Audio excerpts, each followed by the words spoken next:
You're listening to the Corbett Report. CorbettReport.com. Welcome back, friends. Welcome back to the Corbett Report. I'm your host, James Corbett of CorbettReport.com, coming to you, as always, from the sunny climes of Western Japan, here in March of 2023, and you are tuned into episode 438 of the Corbett Report podcast, The Future Food False Flag. And I have quite a treat for you today.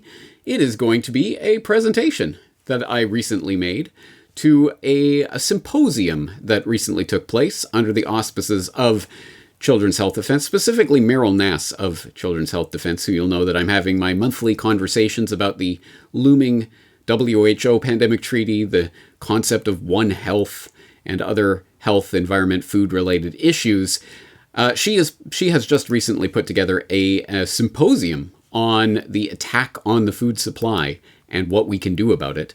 It is called the Attack on Food Symposium. It was held on March 4th, 2023, so by the time you're watching this, it will already have come and gone, but I'll include a link so that you can find out more information about it and the various speakers that were appearing at the symposium and what they were talking about, including some that you will know quite well, I'm sure, Patrick Wood, Joe Mercola, people like that, other people you might not know about. Anyway, there was quite a range of different subjects covered, and I was asked to talk about the fires and attacks and arson and explosions affecting food production facilities, and the future of bio-lab-produced synthetic food products. And I took the opportunity to put those two parts of the story together into a narrative that I think explains and contextualizes what is really going on here. But I will let the presentation speak for itself, and I'll be back right afterwards to wrap things up with a few words. Enjoy the presentation. Hello, ladies and gentlemen. My name is James Corbett. I am the host of the Corbett Report at CorbettReport.com. And I would like to thank Meryl Nass and everyone putting together this symposium for inviting me to speak. And specifically, of course, this is the symposium on the attack on food and agriculture and how we can fight back. And I assume that some in the audience might take that title to be purely metaphorical, but I am here today to assure you that this is not a metaphorical idea, that this is quite literally an attack that is taking place on food and agriculture right now. Breaking news in eastern Oregon, where crews are battling a major fire at a potato chip processing plant.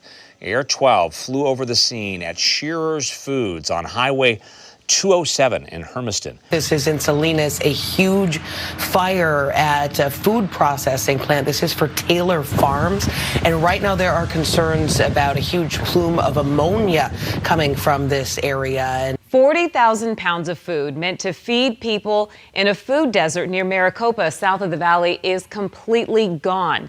And tonight, investigators are still trying to figure out what caused the fire. News out of Pasco County. Crews battling a huge fire at a chicken farm.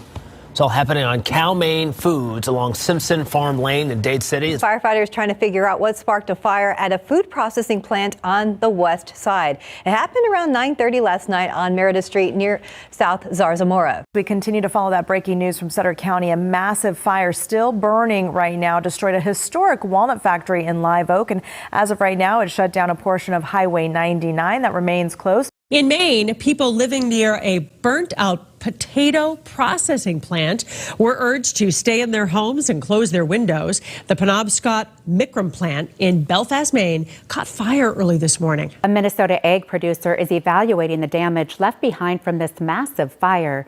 It happened late last night in Howard Lake, straight west of the cities on Highway 12. Explosions rocked a Lackawanna County business after it caught fire this evening. Yeah, crews were at the Made Right Steak Company for hours tonight, finally putting out the flames that were involved in that building. Now, you may think that I am putting that list of clips together as a sort of cherry-picking exercise of just taking a few isolated and scattered incidents and trying to mesh them together in a way that implies that there's some sort of correlation. But I assure you, in fact, it is the exact opposite. In fact, that collection of clips came together when the other day I tasked my video editor, Brock West. I said to him, there have been so many of these fires and explosions and other mysterious incidents at food processing facilities over the past couple of years.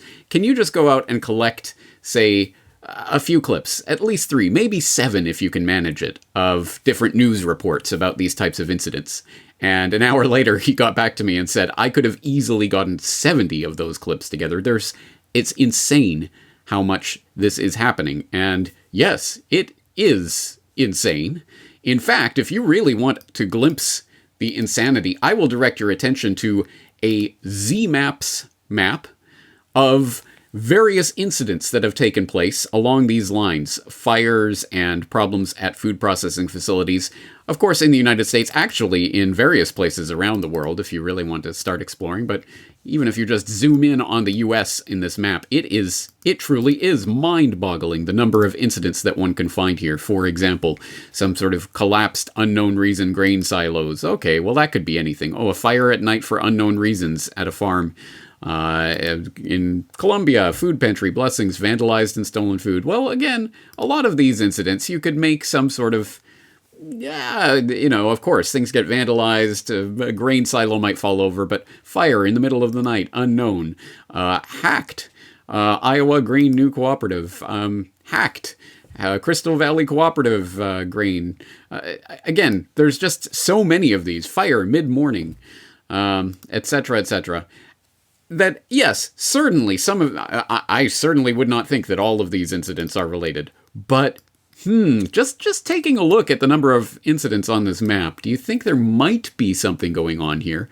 I leave that for you to come to your own conclusions. And of course, when I post this to my website, I will include the link to this zmaps.com map. I will note that this, in fact, actually is a list that is primarily populated with incidents from 2021 and 2022. It looks like it hasn't even been updated in a year. So there's a lot of incidents that could be included in this list that are not. But if you are of this skeptical sort and think, well, this could just be a list of coincidences, each and every one of them just completely unrelated and totally coincidental, well, take that up with the well-known conspiracy theorists at American Military News by way of the FBI, who, as this article from last year was pointing out, the FBI was warning of cyber attacks on U.S. food plants after a dozen hit by mysterious fires.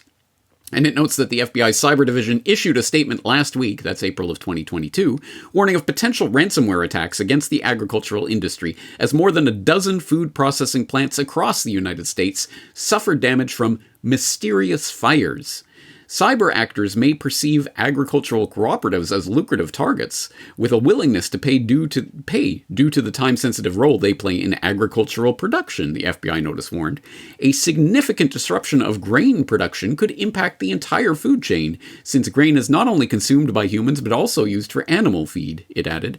In addition, a significant disruption of grain and corn production could impact commodities trading and stocks. An attack that disrupts processing at a protein or dairy facility can quickly result in spoiled products and have cascading effects down to the farm level as animals cannot be processed.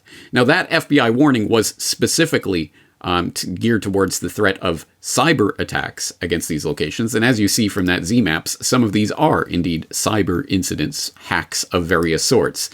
But as this article goes on to note, it does come after the odd coincidence of, at that time, dozens of food processing facility fires and other mysterious incidents that had been collected, noted, and discussed by various commentators. So, including, for the second time in 1 week, a plane crashed into a food processing plant. Again, that may or may not be related, but the sheer number of incidents certainly does suggest that there is something going on. And in fact, even as I was putting this particular presentation together, even after my video editor Brock had compiled that list of clips of various attacks on food processing facilities, here we get the latest from CNN from a few days ago. Cyber attack on food giant Dole temporarily shuts down North American production, company memo says. And there's details of that incident in this article. But it is not simply related to fires, arson, explosions, plane crashes, cyber attacks, there are a number of ways that we can identify that the food production system itself is under attack from a very wide variety of vectors that seem to be coalescing into a crisis that seemingly needs some sort of solution. And we see that perhaps most startlingly in the incredible, essentially shutdown of the global economy and the global food supply chain, let alone other supply chains, in the absolutely insane lockdown measures of the past few years that led to, obviously, a squeezing of the food supply. And this was something that I noted at the time as it was happening there in May of 2020 in an article I wrote called Up Next, The Collapse of the Food Supply Chain. And as always, this is a subscriber editorial, but you can get it for free simply by clicking the free link. And when you do, you'll see the full article in which I note that this isn't these explosions, problems, supply chain bottlenecks, other problems with the food supplies is not simply limited to the United States. It is happening around the globe. In fact, it is happening in Canada and the UK and Europe and China and Japan, and every single one of those is a link to further information, and there should be one for Europe, but it looks like it didn't copy over properly. And it's not just beef and pork supplies that are being disrupted. It's milk and produce and rice and wheat. Again, link for more reading on those particular food supply bottlenecks. And it's not just the food processors whose entire industry is being upended by this chaos. It's wreaking havoc for farmers and truckers and supermarkets and restaurants. And to make it all even more horrific, the crisis won't just affect the food supply itself. It will affect all those workers in these industries who are being laid off as a result of the disruption, who now find themselves among the ranks of the recently unemployed, who are lining up at food banks, which, as you might imagine, are struggling to keep up with the record demand on their dwindling reserves, leading to stampedes in Kenya and protests in Bangladesh and looting in Colombia and clashes in South Africa, as well as the supermarket freakouts and shopping brawls breaking out in the US and Australia and the UK. And I ask rhetorically, can there be any doubt that severe food shortages will cause widespread chaos in the streets of the developed world? And in case there's any doubt, I'll just leave this here. Again, link. All of these are linked up to sources, so you can go and explore that to your heart's content.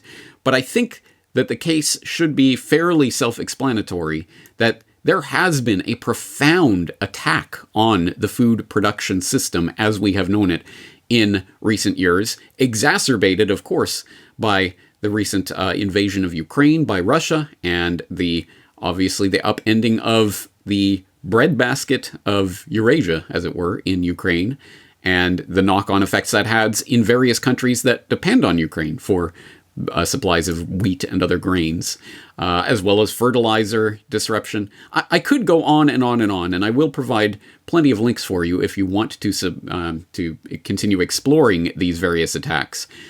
But as I say, it doesn't take a great deal of insight to be able to piece together that perhaps there may be some correlation between all of these crises that are converging on the food supply at seemingly the same time and giving rise to the same apparent need for some fundamental transformation of the food supply. And I would like to think that the people who are currently enjoying this symposium probably do not need to be led by the hand to understand or to discover the concept of some sort of false flag event in which crisis is deliberately created, perpetrated, or even just latched onto as an excuse for pushing an already existing agenda. But in case you do need some food for thought along those lines, pun intended, I'll just present these clips from some people you might have heard from before. You never want a serious crisis to go to waste. And what I mean by that, it's an opportunity to do things that you think you could not do before. Because of these crises, because of the geopolitical concerns, because of the pandemic, heck, because of Brexit, we see NATO stronger too. I think its task will be to develop an overall strategy for America in this period when really a new world order can be created. It's a great opportunity. It isn't just a crisis. Hey guys, did you know that the Chinese word for crisis is made up of 2 characters that mean danger and opportunity, and thus that any crisis can actually be an opportunity? And furthermore, did you know that that entire misunderstanding is based on an inability to properly read Chinese? Well, if you want more elaboration on that, I'll throw a link in the show notes. But that is the level of thinking that these erstwhile would-be world-bestriding rulers of men believe in their hearts, that any crisis is just a potential opportunity for government to do things that otherwise would seem unthinkable. And that, of course, is the underlying basic logic of, well, the false flag attack in particular, but any sort of rule by crisis in general. Whether that crisis is engineered, is part of a coordinated campaign of an attack on the food supply itself, for example, or whether it is simply an ongoing natural phenomenon, a bunch of coincidences that just seem to be happening all at once. At any rate, as long as the perception of crisis is there, it doesn't even have to be a real crisis, but as long as the perception of crisis is there, that is an excuse for people in positions of power to thrust an agenda down the gullet of the public. And you better believe that in the wake of these food supply disruptions that are taking place right now, there are those who are invested, quite literally, in Food 2.0. What is Food 2.0, you might ask? And that's a good question. And I'm sure you are familiar with some of the more normalized elements of the what could be described as food revolution that it has been taking place for some time now. All the synthetic chemicals and heavily processed foods that now dominate the shelves of the supermarket, as well as the genetically modified organisms, plants and animals, that are increasingly being approved for human consumption by various regulatory agencies around the world. But that really just begins to scrape the surface of the bold new technologies that are going to start shoving, and in fact, in some cases already have started shoving, bold new foods down your throat. For example, perhaps you may or may not have heard of the bioengineered spores that are going to be inserted into the food supply so that they can track every single organism, animal or plant, from farm to fork. Can we hear a little bit about how Annika is changing the security of the supply chains as the world becomes more and more global? Sure. Michelle? So sort of on a high level, what we do is we use microbes as tracking devices. So what we do is we convert data, digital data, into strands of DNA. We insert that little bit of DNA into a microorganism, a probiotic microorganism, to be honest. And then we can sort of apply that organism and sort of have it hitch a ride on any food or agricultural product or really anything through the supply chain. And the reason we use a microbe to do it is because we engineer it to go into a spore. So a dormant state that allows it to be impervious to high temperatures and UV light, sort of protect that DNA barcode through transit. And so why this is important is because you can spray romaine lettuce, for example, and you can mix it around and wash it and treat it, microwave it. You can have it decay for a month and we can still re-identify sort of each leaf back to its origin. And so based off the different kind of requirements in different supply chains, that microbial tag allows us to get just really granular information throughout the entire transit without having to worry about things like, cross-contamination or of tags, or rubbing off from one thing to another. So it's just an incredibly hardy package of information. Or have you heard of the company that's using genetically modified microbes to create peptides that taste like sugar but are digested like proteins, which, as the company likes to brag, although these microbes are technically genetically engineered, the desired products can be purified and legally sold as non-GMO. Now, in nature, in the Garden of Eden, sugar was good enough in the apple to give you sweetness. In some places, some exotic places in today's paradise in the jungles, this is not enough. Small plants which are under the canopy of much taller trees need something more to attract animals to eat their fruit and spread their their seeds in new places where there is sun. And for that, they have a protein. Now, this protein in nature is not sufficiently stable. So what we do in our lab is we use a method called computational protein design, in which we take the sequence, a necklace that is the protein, a necklace built out of 20 types of beads called amino acids, and we mix and match them.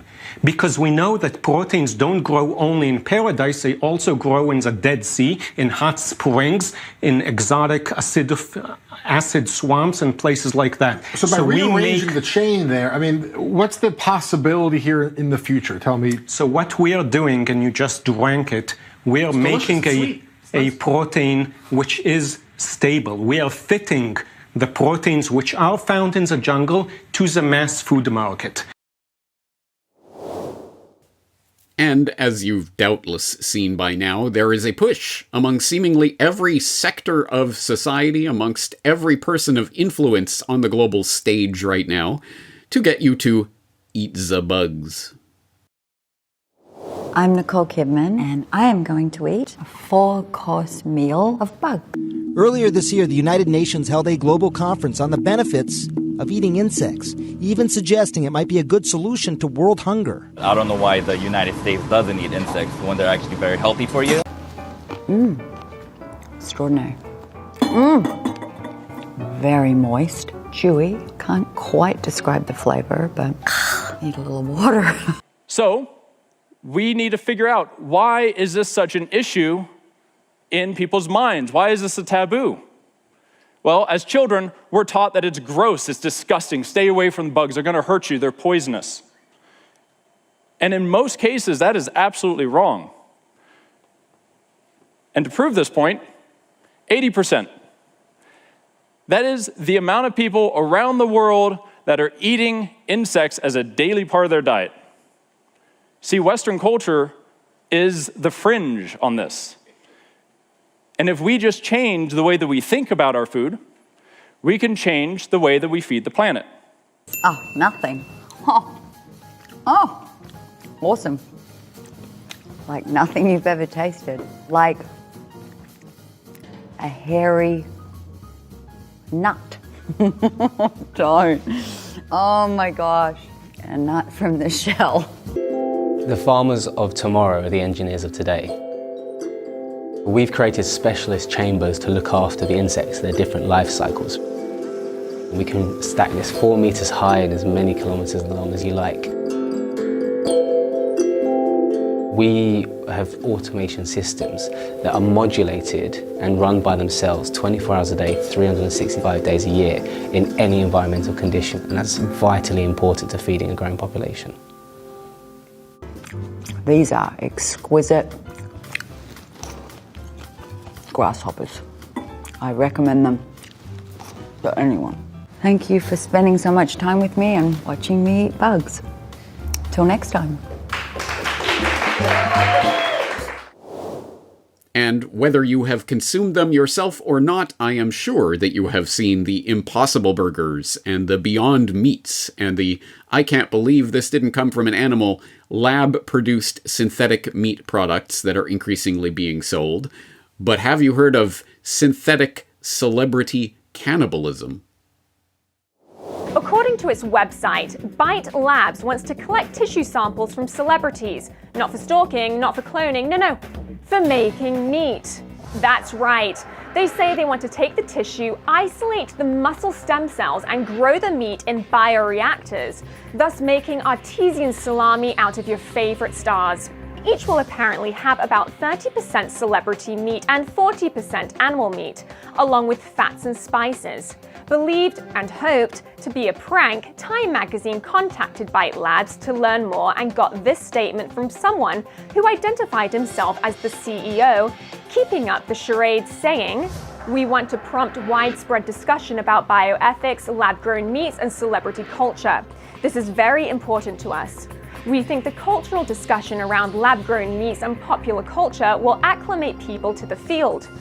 According to the Bite Lab team, Jennifer Lawrence and James Franco are some of the more desired cuisines you can look hopefully forward to should they get permission and should this be real. Though I myself am looking forward to a prime cut of George Clooney.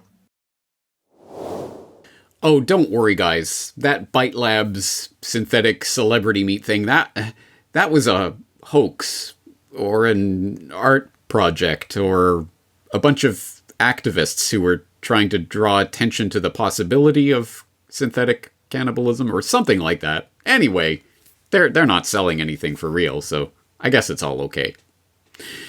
That being what it is, I will leave you in your own time to explore some of the many, many, many lab-produced artificial food-like products that are in the process of being developed to already being shoved down the throat of the public in various forms. In fact, as you may have seen, the EU itself recently approved cricket powder for human consumption. In low enough levels, you don't even have to report it. So, pretty soon, we will be eating bugs, whether we know it or not, if we continue along the current path of buying foods at the supermarket without thinking about what we're buying. More on which at the end of today's presentation, but I think it is important to note a couple of things here. One is that there is a great food reset that is happening at the moment. It is a food 2.0, food revolution, whatever you want to call it, and I have detailed the various types of food technologies that are coming online or are already being sold to the public in a recent editorial I wrote called What is the Future of Food, that I will direct you to, where you can find many more links exploring some of the things that we've been looking at in these short clips. But I think for the purposes of today's presentation, let's tie in this concerted attack on the food supply that appears to be going on. At least the crisis is there, and the FBI and others are warning us of this crisis, and the seeming solution that is swooping down to save us from this crisis, which is we will have to fundamentally transform the food supply of the planet itself in order to continue feeding the human population.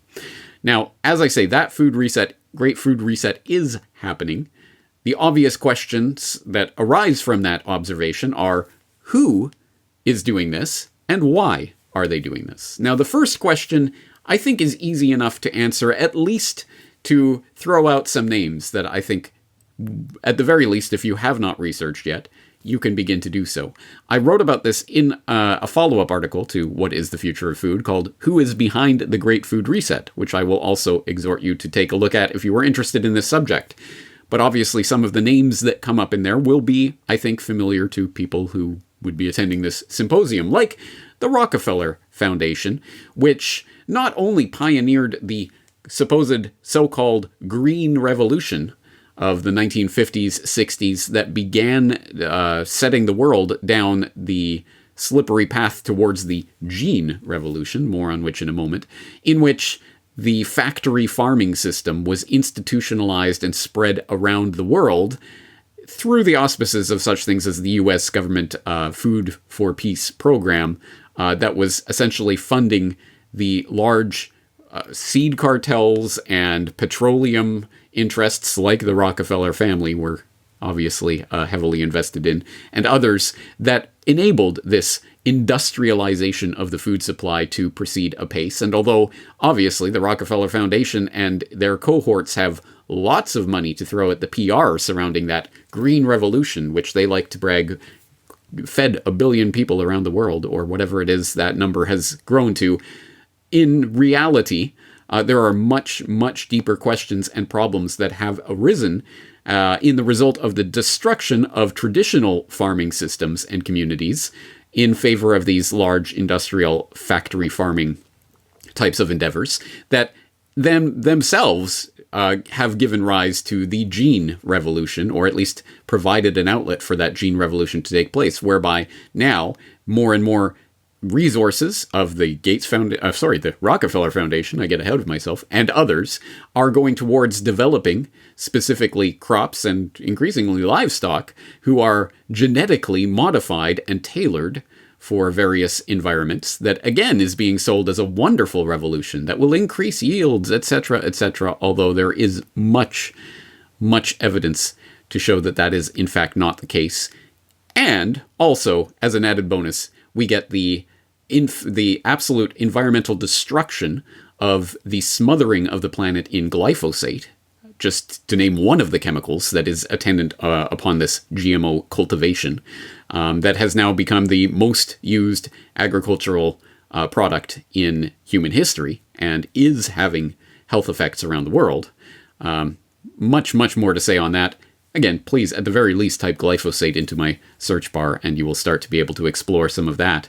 But I do, of course, raise the specter of the gene revolution and some of the other philanthropic endeavors like the Rockefeller Foundation that have gotten involved in this in recent years, like, of course, the Bill and Melinda Gates Foundation, and perhaps more to the point, the Bill and Melinda Gates Foundation Trust, which is the investment vehicle, which is technically separate from the foundation, which is involved in its philanthropic endeavors. The Bill and Melinda Gates Foundation Trust is the investment vehicle which is used to fund that philanthropic endeavor. And yes, you better believe, of course, Gates is invested in all sorts of aspects of the Great Food Reset, including the aforementioned Impossible Meat and Beyond Burgers and what have you, in order to profit off of the very types of food technology which we are being told is going to save the world from this perceived crisis.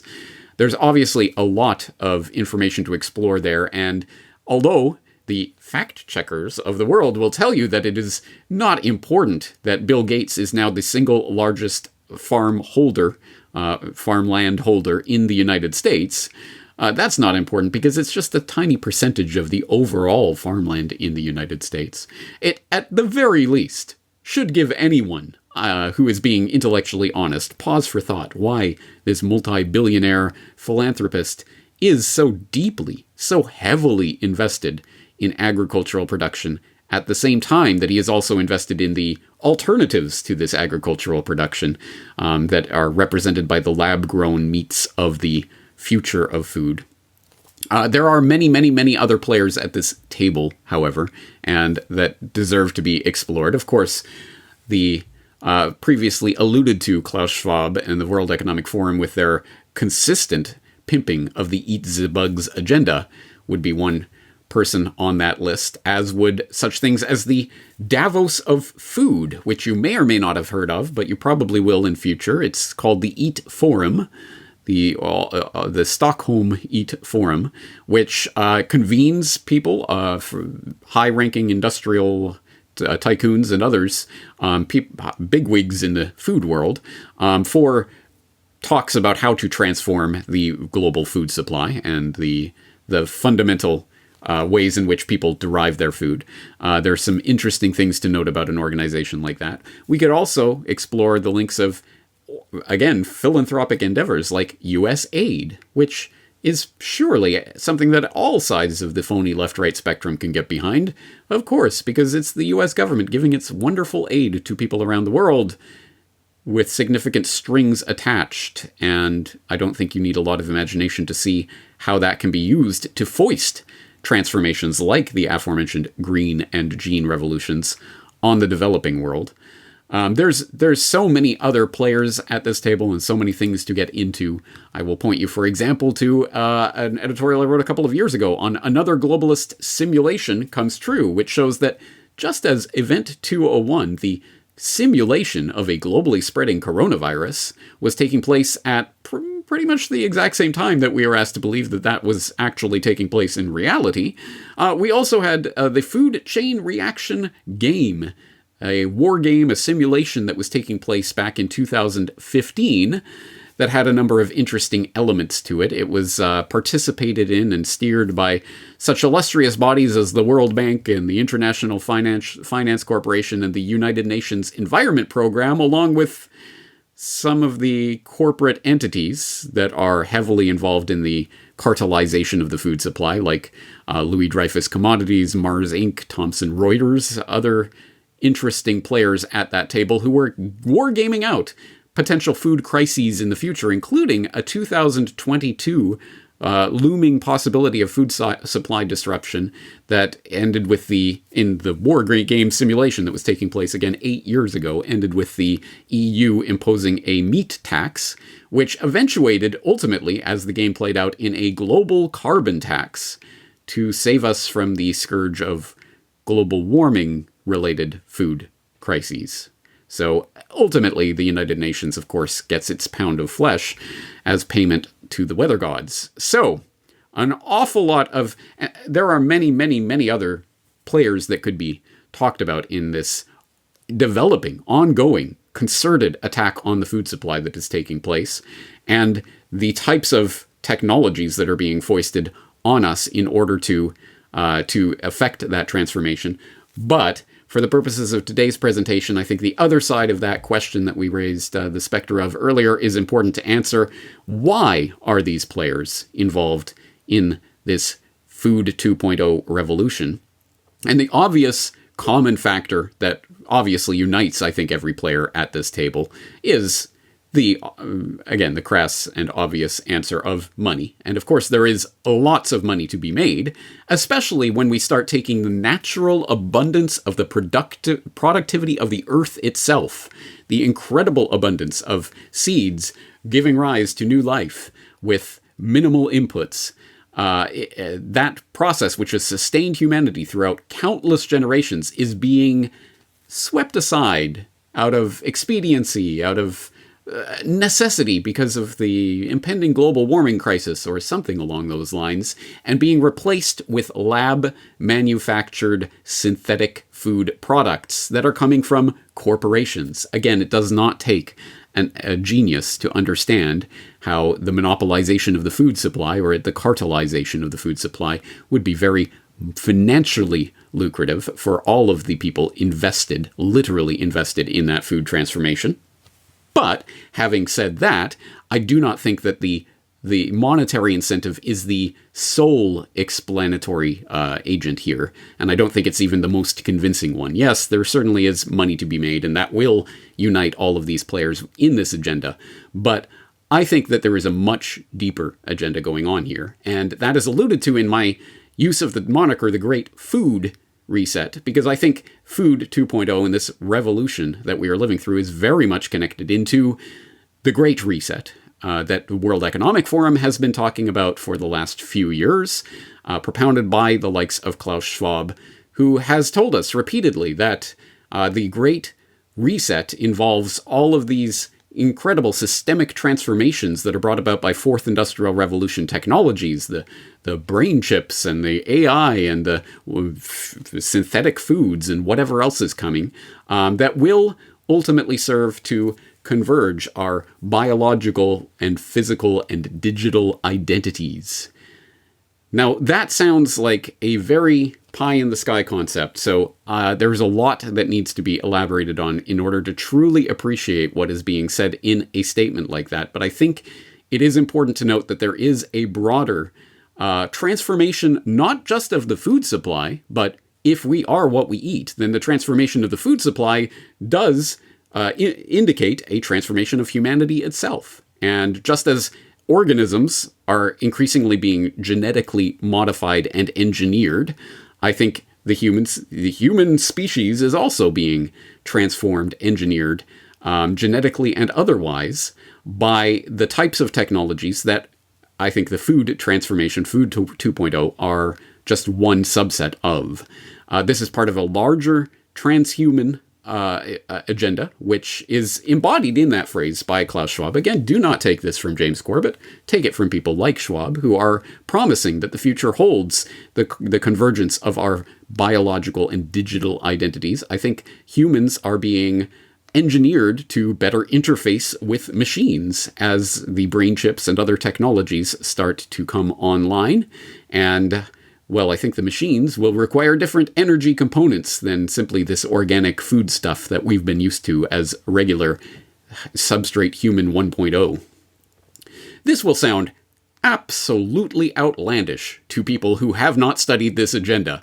And all I can say is I have thousands and thousands of hours of media that I think will start to fill in some of the blanks that sound absolutely outlandish to people who have not encountered this before. Some of the key words that I would highly suggest that you check out not only include the aforementioned transhumanism, but specifically the key phrase biodigital convergence. And once again, please do not take it from James Corbett, Joe Schmo living in Japan. Who's this guy? Please take it from the sources themselves. For example, I will point you in the direction of a very interesting document from Policy Horizons Canada, a future think-do tank that is part of the government of Canada, that put out a document on biodigital convergence a few years ago and followed it up I believe, last year, talking about this melding of the physical and digital worlds as machines become more and more integrated with organic life, and start to think of this engineering of the food supply in those terms, because at that point, I think we start to see this is about much more than simply accruing dollars in the bank accounts of some of these would-be world controllers. Once again, there is a lot of information here and a lot to go through. So when I post this to my website, I will, of course, as usual, post all of the documents that I cite, all of the references that you have watched or observed today will be there in the show notes for you to begin exploring these extremely deep matters. But I just want to, at the very least, put on the plate today that connection between all of these coincidental or purposeful attacks on the food supply that are taking place right now, and how that is leading to a transformation of the food supply that in turn is feeding into a transformation of the human species itself. These are incredibly important, incredibly large topics. So I hope that this presentation has at least opened the door to get you thinking along the lines of this. So at the very least, you can identify this agenda, and you, as a sovereign, independent human being, can take actions to, at the very least, not literally buy into this agenda by simply buying whatever is on the supermarket shelves without even thinking about it. No, there are things that we can do. And so finally, as I am wont to do at the Corbett Report, I will leave you today with something a little bit more hopeful. At any rate, something that we can be doing about this, the solution side of this. I also wrote a follow-up editorial to the previous two mentioned editorials. The future of food is ours to decide, where I talk about our role in either accepting, literally buying into this agenda as it is rolled out to us, or rejecting it, and finding alternative ways of feeding ourselves, as humanity has done for countless generations before us. I do not think that the problems we are facing are insurmountable and can only be solved by the would-be rulers of the world who are using every crisis as a potential opportunity. That being said, I am out of my allotted time for today, so I want to thank you very much for your time and attention, and direct you once again to CorbettReport.com for more information on this subject. All right, welcome back. Thank you for sticking around to the end. And if you have stuck around to the end, you will notice the mad, headlong rush toward the end of that presentation. And that was due to time constraints. I was offered 30 minutes to speak. I managed to shorten my presentation down to 37 minutes. You just watched the 40-minute version that the people watching the symposium didn't get to see, that wonderful compilation of bug eating, which I had to take out for purposes of time. Anyway, as you can see, it's pretty hard to bite off and chew, pun intended, a subject of this magnitude in a mere 30 minutes. So yeah, it was a headlong rush at the end, and oh, by the way, transhumanism, and oh, by the way, the future of humanity is changing. See ya. So if you would like to start following up on those subjects, of course, there is plenty of material, hearty material to dig into in the show notes for today's episode at CorbettReport.com/food-false-flag. Please go there for all of the show notes, time-linked references to everything that I talk about in this episode. And there's a lot to go through, and from each of those links you can find dozens of other links that branch out into some of the many subjects that are absolutely essential here, that I hope I've managed to at least put on the table for today's conversation. in it, sometimes, of course, it's good to do the big deep dive as long as you want and to talk for hours on end. But sometimes it is good to have that artificial time constraint in order to create something that, at the very least, starts the conversation and people can start picking out the different parts of it that they think are interesting and exploring further from there. It is good to do that from time to time, although I will head off at the pass all of the people who are going to kindly advise me to make 3-minute TikTok summary videos of all my podcasts so that joke you normie stumbling through TikTok world can find them, and then if they want, they can watch the whole video. I'm not going to do that. Having said that, I'm not even joking about that. Please, if you are compelled to do that, if you relate to the TikTok, Snapchat generation and can make those 2-minute summaries, do it. Absolutely. You don't even have to give credit to me or point people to my work or anything. Just take this information, condense it in whatever way you want, in whatever format you think will be effective. At any rate, I hope that this presentation has been not only informative to my regular audience, as I say, there's lots of links, lots of material to explore here, but also to those in my audience who need a conversation starter with someone that in their life that they know might be interested in this topic specifically and how it spins into the million other topics of the great transformation of everything that is encapsulated in the idea of the Great Reset and the Fourth Industrial Revolution, blah, blah, blah. All right, having said all of that, thank you again for sticking around for this presentation. I hope you got something out of it. Once again, all the show notes are at corbettreport.com/food-false-flag. And that's going to do it for today. But I am James Corbett of CorbettReport.com, and I am looking forward to talking to you again in the very near future.